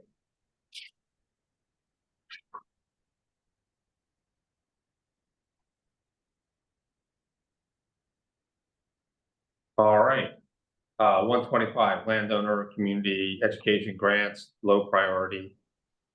Do I hear a motion for that? so moved. Second. Fred and Amy. And Any discussion? This is 125. Mm-hmm. Hearing none, call the motion. Jerry, Yes. Fred, No, Greg, No. Rob, No, I feel like it's more of a regulation thing. They could, it's easy to come out with some public education list. So no. okay, Matt, I'll abstain. Amy, No. Steve. Fine. I'll abstain. This is priorities, right? No, it was a low priority. Oh, we're voting whether this is a low priority? Yeah, that's what we're voting. Is it low I priority? missed that. Oh, I thought you were voted- Like, I vote so too. Huh? I voted on all these based on Yeah. whether I wanted us to be recommending them, yeah. Right. All right, I was voting on whether it was a low priority. That's how I was. That's right. No, priority, low priority or high priority. Right. That's how I was looking at it. I mean, if you're just objecting to them. All right. I'm Yeah. sorry, this is a process that I have used successfully for four fine. other task force Fine. subcommittees. I No problem. don't know any other way to do it other than an affirmative roll call, No so problem. do we need to take the vote again? No, Yeah, I think. no, that's fine. I'd like to change my vote. Just, I would vote yes to have this be a low priority.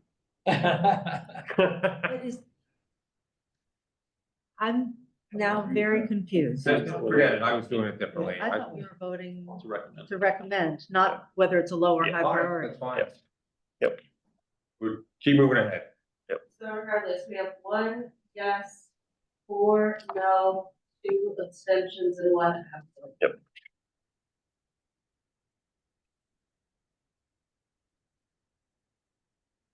Tax credit subsidization of renters who are below the 40% median income. So moved.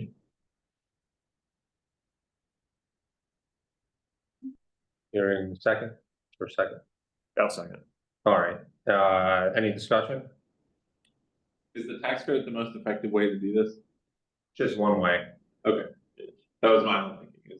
Is it the best? Right now, we have nothing. Yeah, gotcha.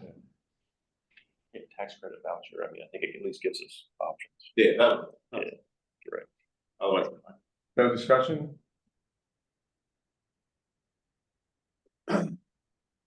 Hearing none, Barry? I support it. Yes, I'm sorry, Chris? Was that a yes? yes, Greg? Abstain. Rob? Yes. Matt? Yes, Mimi? Abstain. Steve? So we're voting to make this a priority, correct? No, we're voting whether to approve this recommendation for the full task force. For their. Yes, okay, I vote yes for that. Thank you. 5 yes, 2 abstentions, and 1 absent. Carried.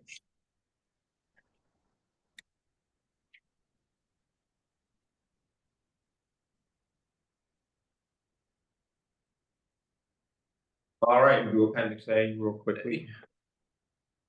121 wraparound services.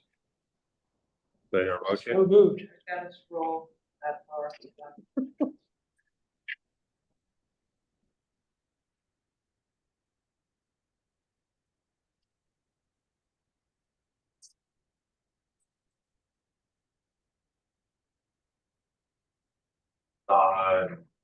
is there a second?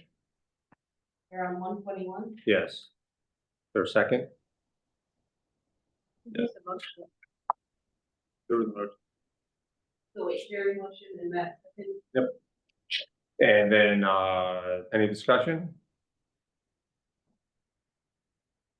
Hearing none, Sherry, yes.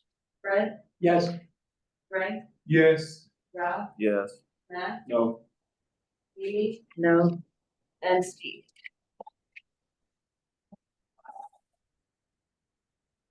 I'll abstain.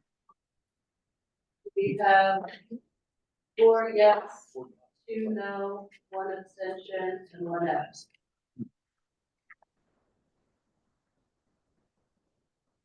Home improvement grants, 124. so moved. 23. Is there a second? I'll second. All right, any discussion?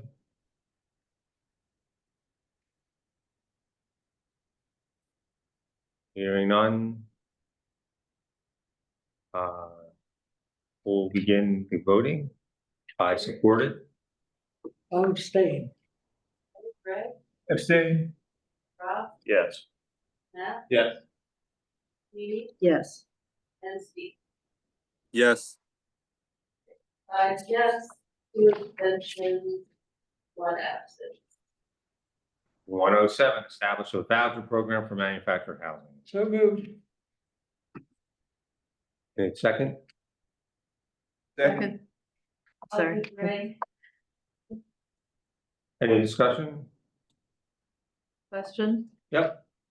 What I loved about this is it's establishment of an affordable housing trust fund, right? With 2 components, voucher and then grants for development. suggestion is we retitle it to Establishment of an Affordable Housing Trust Fund, since it has those two components. I'm a strong supporter.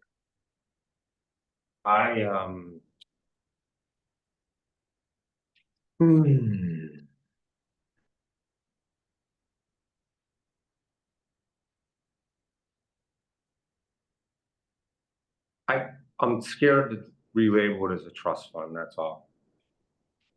Because that has other implications. But it does have the two components in it, right? It's providing grants and vouchers. Maybe it's establishment of a voucher and grant program? That's fine, but a trust fund I don't want to do because then people are gonna say, I want to keep the money. Oh, no, it wasn't, I thought Trust funds. you had used it in the write-up. That's where I was pulling it from. It Oh, wasn't sorry. my idea.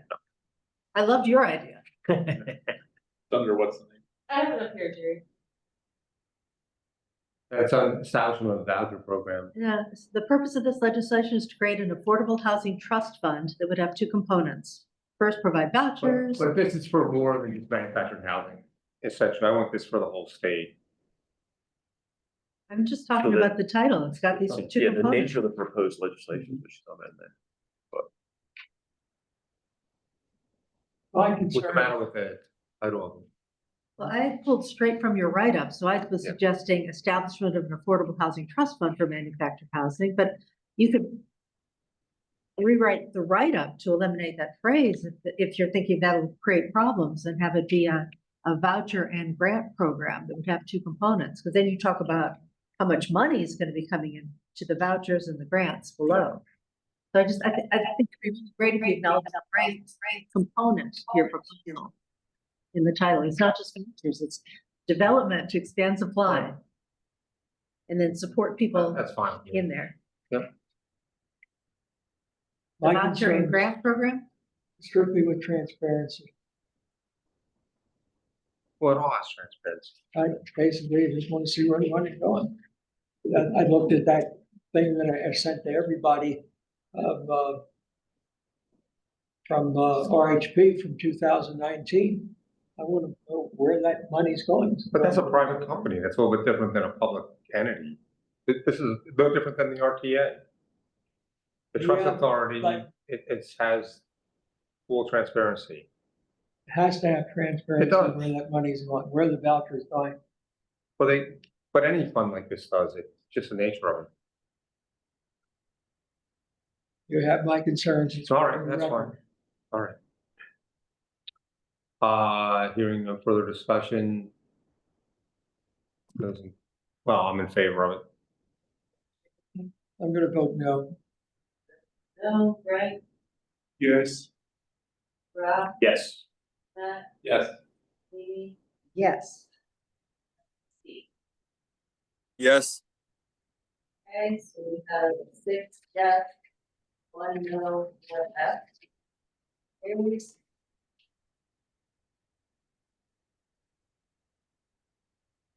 Voucher education, 110. So moved.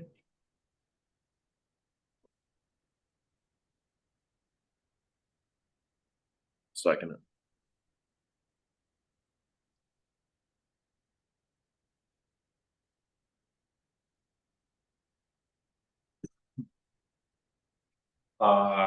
Any discussion? Hearing none?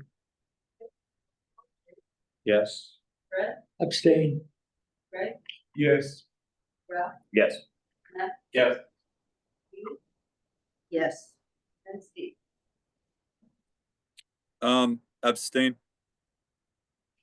Okay, so we have 5 yes, 2 abstentions, and 1 absence. 111 funding for tie down to enable homeowners to be eligible for voucher programs. So moved. Second. Any discussion? I support it. Yes. Greg, Yes. Rob, Yes. Matt, Yes. Amy, Yes. and Steve. Yes, 7 yes, 1 absent. It's unanimous. Awesome. Chattel versus real property. So moved. Second. Which number is that? 103.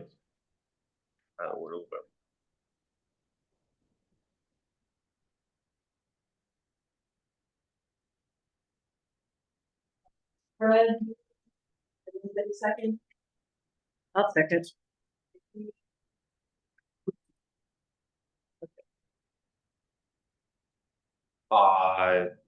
Is there any discussion on it? Hearing none? Can I Go just ahead. get a quick explanation of the practical implications of, just like a 30-second, real quick? Basically, right now, manufactured housing is treated as chattel, which is no different than a car. Yep. If we can begin educating people how to convert it into real property by doing proper tie downs and constructability of it, we can start getting potentially different financing in there, but that's always subject to change depending on market conditions, and the interest rates would be lower for them. Is that financing both on the development side and on the? No, the just acquisition? on that home This itself. will be just on the. Just on the home side? Yeah, Got but it. right now, we're not doing the education, we're not doing the explaining, and I don't know how much of financing capability there is right now, it comes and goes. On just manufacturing? Just as a point of interest, we tried this, Senator Ennis passed the bill, Senate Bill 77, in which we were able to take our deeds, to our homes, our titles for our homes, and get deeds from the county. There's no problem. Problems with the bankers who said, no deal, because you don't own the land, that house is not worth anything, as far as we're concerned. And therefore, it was wiped out, and anybody who had transferred and gotten a deed from this county got their titles back. I did leasehold financing years ago, Robert does it, it comes and goes, you need certain banks to do it, it's not always the easiest, but it's out there. Is there an up or a downside from a transfer tax perspective, if it's real estate versus a? It's either you're gonna pay the DMV Or or you're you're gonna sold, pay or you're gonna pay transfer. I just didn't know if there was any different. Yeah, there is a difference, it's cheaper through the DMV. Difference. Okay, it's minimal. But this would also, if this was passed, then you would have to couple it with, there would be lease changes where, like I think Fred's issue, if you had a long-term lease, like we have 40-year leases in Baywood, and we can finance them all day long at 30% or at 30-year mortgage.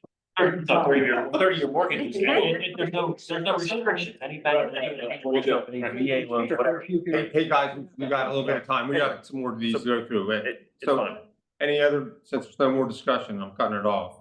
Yep. Like to do a vote, yes. Fred? Yes, Greg? Yes. Rob? Yes. Matt? Yes. Mimi? Yes. Steve? Yes, And you have 7 yes, 1 absent, on 103. 123, 10-year abatement of new manufactured homeowners with income less than 40% median income. yeah, so moved. Second.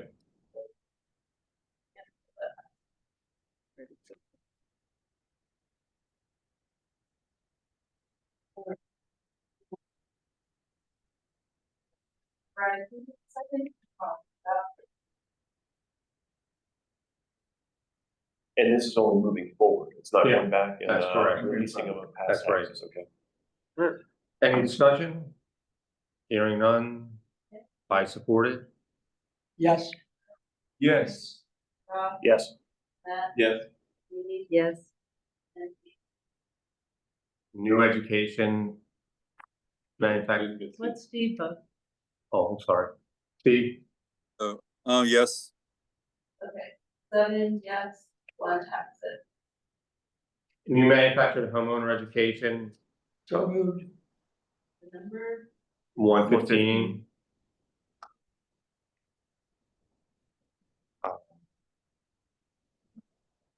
Here, a motion, but Fred, you made a motion, Yeah. second anywhere? Second. Is there a discussion point on this?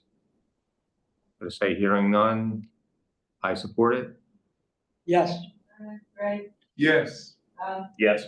Matt? Yes. Mimi? Yes. Steve? yes, Okay, 7 yes, 1 absent. 109, receivership and transfer court, there's actually a bill and the Senate right now on this. So moved. Is there a second on this? I'll second. Any discussion on this? Hearing none, I support it. Fred, Yes.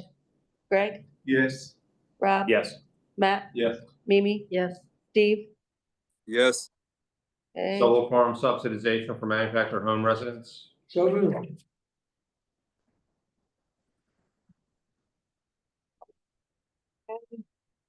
Second, hearing any discussion on it? you're the second? No? Oh, you were asking. for the Oh, second. is there a second on it? Yeah. All right, hearing any discussion on it?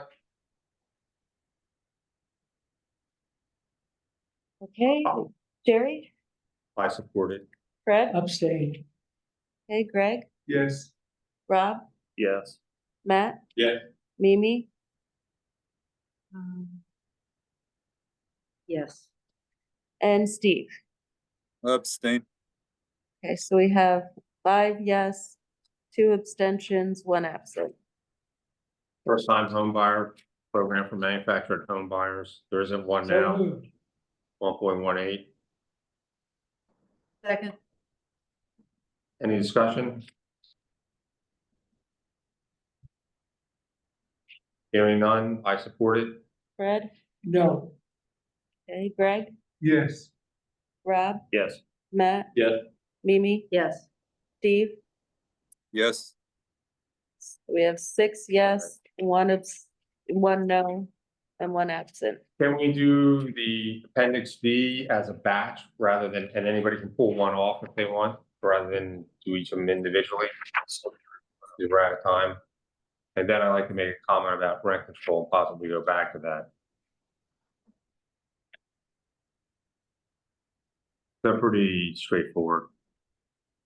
So the first one I see under B is 114.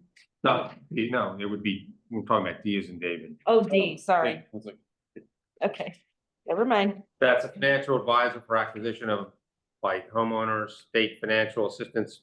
So moved. 101 is for state financial assistance for acquisition of communities. Then manufactured housing advisory committee, legislative advisory committee, public-private partnerships, private public partnerships for expanding manufactured housing, and evaluation of the use of RV vehicles as a housing type. I think they're all pretty much in the same wheelhouse. My concern only is 101. All right, then we'll The state pull is- that up. pull that out. Pull that out. So is there any discussion on everything except 101?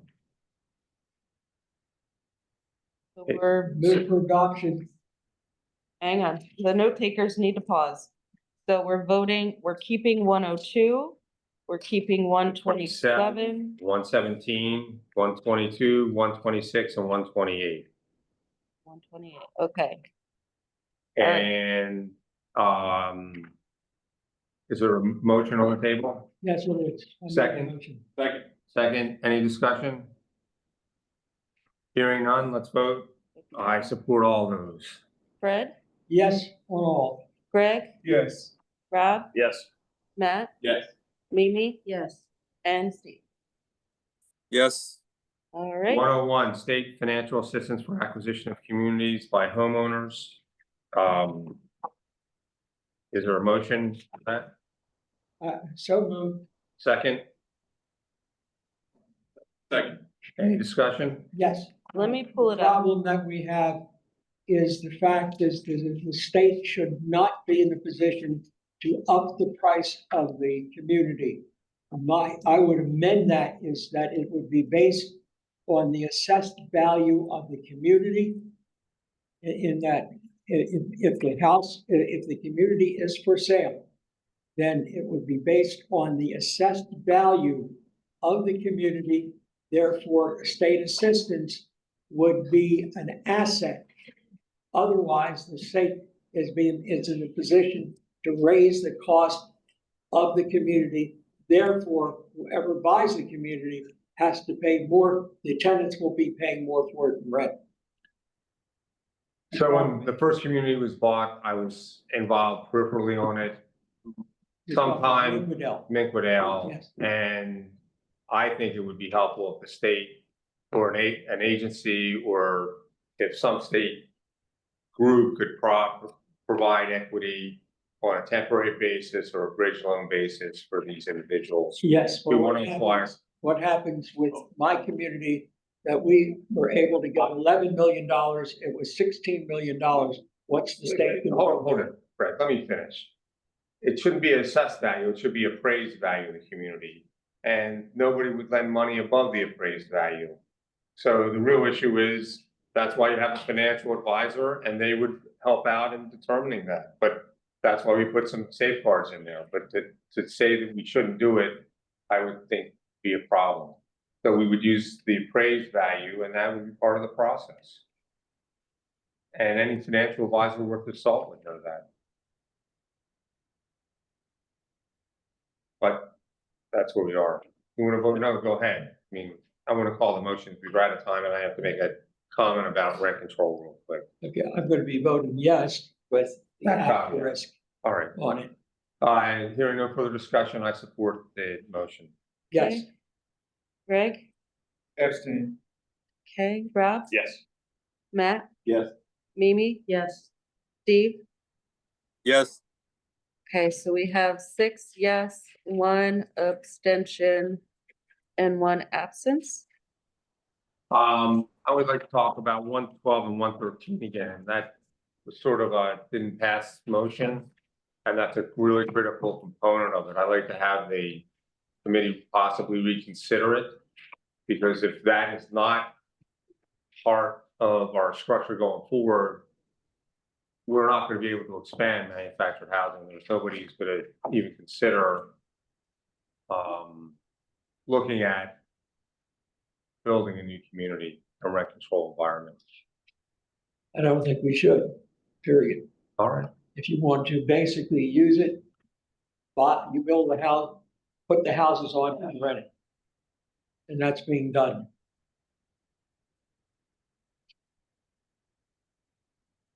Any further thoughts on that? No, I mean, there's a few bills in there that would be a moot point. I mean, nobody's gonna, when you're going to real property from chattel, nobody's gonna give a long-term lease under the current rent justification. Right. Scheme. So there are a few things in here that just aren't gonna happen in a landless community if that's the case, but I mean, so be it, I guess. Yeah, I mean, this won't happen. All right. Well, I appreciate everybody's work on this.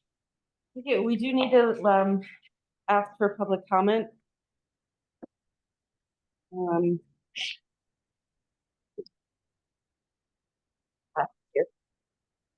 Okay. I see we have 1 hand raised in the virtual Zoom room. I'm gonna get the timer set.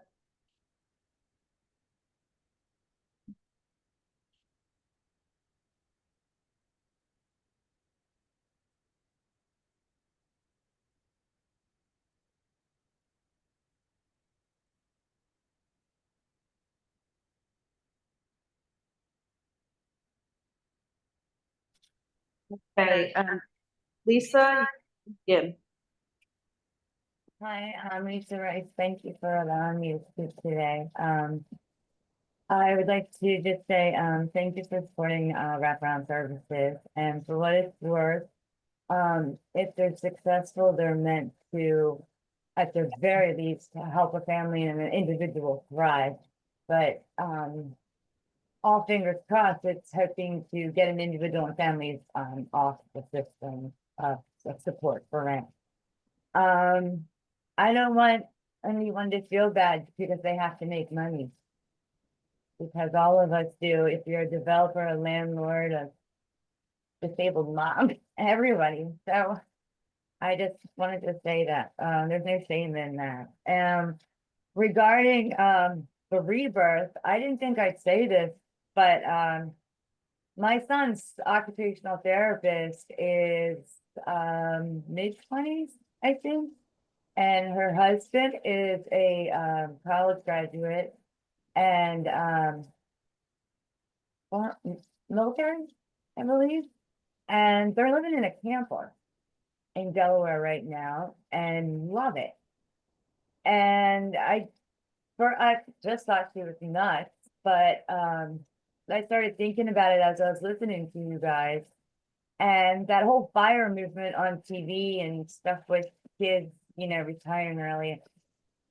That was, to me, was just because kids had no choice but to stay home. So let's pretend that you're gonna save all your money and retire early, it's gonna be worth it. I mean, maybe some kids are doing it.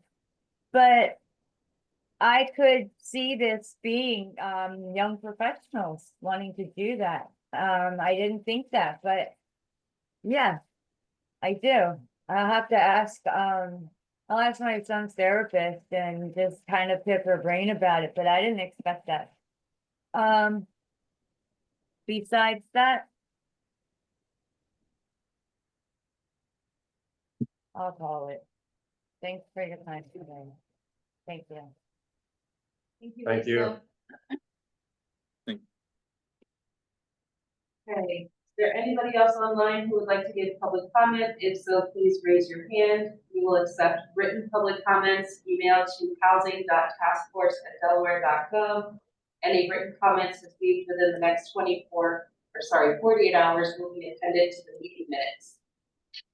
I'm not seeing any other hands raised. I'll turn it back to our chair. Thank you, everybody, for your help. I really appreciate it. We'll get a revised report to you the next day or so, and then please give comments and come to the main committee hearing if you can and speak. Which is it's this Thursday. It'll be in this room, I'm pretty sure. We start at noon. We're gonna end at 3:30. And then we are, sorry? This Thursdays? Yes, this Thursday. And in person or virtual, either one? Yes, So yeah, in person is hybrid. okay? In person is okay. Thank you, guys. Thank you. Thank you, Jerry. Okay. Motion to adjourn. Motion to adjourn is right. Second. So moved. Second. Yes. Everything in downtown.